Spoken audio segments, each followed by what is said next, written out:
Доналд Трамп е срам за американските политичари. Годинава председателите на Соединетите држави беа луѓе кои претходно заемале разни владини позиции. Бајден, Клинтон, Обама, Буш, Роналд Реган – овие лица прво напредувале низ кариерата, постепено стекнувајќи поважни избрани функции, а потоа станале председатели. Доналд Трамп ниту беше гувернер, ниту градоначалник, ниту сенатор.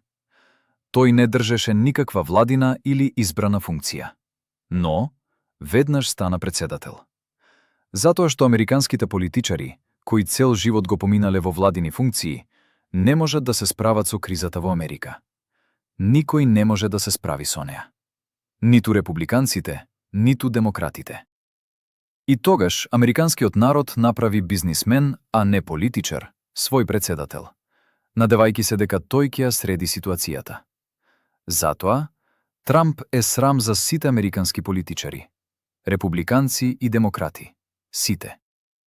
Но и самиот Трамп не може да се справи со кризата.